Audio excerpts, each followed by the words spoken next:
রাফা ক্রসিংয়ের মিশরীয় অংশে শত শত ত্রাণবাহী ট্রাকের সারি, কারণ অপর প্রান্তে গাজার অংশ দখল করে রেখেছে ইসরায়েল। প্রবেশ করতে দিচ্ছে না মানবিক সহায়তা। কেবল তাই নয়, সব চাপ উপেক্ষা করে রাফায় স্থল অভিযানও শুরু করেছে ইসরায়েল। বাড়িয়েছে বিমান হামলা। নিরাপদ নয় গাজার কোনো অংশই। প্রাণ বাঁচাতে এ প্রান্ত থেকে ও প্রান্তে ছুটছে লাখ লাখ মানুষ।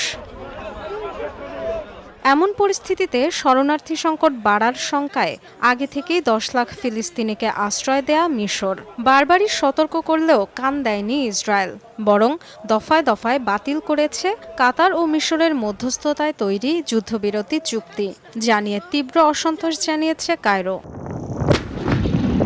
1979 সালে প্রথম আরব দেশ হিসেবে ইসরায়েলকে স্বীকৃতি ও কূটনৈতিক সম্পর্ক স্থাপন করেছিল মিশর।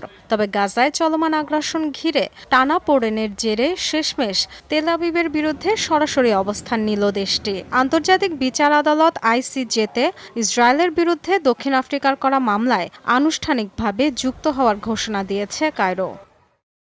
দুই দেশের সাম্প্রতিক ইতিহাসে গুরুত্বপূর্ণ একটি মুহূর্ত। গাজা ইস্যুতে মিশর এই অঞ্চলের সবচেয়ে গুরুত্বপূর্ণ মধ্যস্থতাকারী। প্রথম আরব দেশ হিসেবে তারা ইসরায়েলের সাথে সম্পর্ক তৈরি করেছিল। সে অবস্থান থেকে মিশরীয় সরকার এক পা পিছিয়ে এলো। ইসরায়েল কিন্তু মিশরের প্রতি আস্থা দেখায়নি, যুদ্ধবিরতি চুক্তিও মেনে নেয়নি। দুদেশের রাজনৈতিক সম্পর্কে কায়রোর সিদ্ধান্ত গভীর প্রভাব ফেলবে।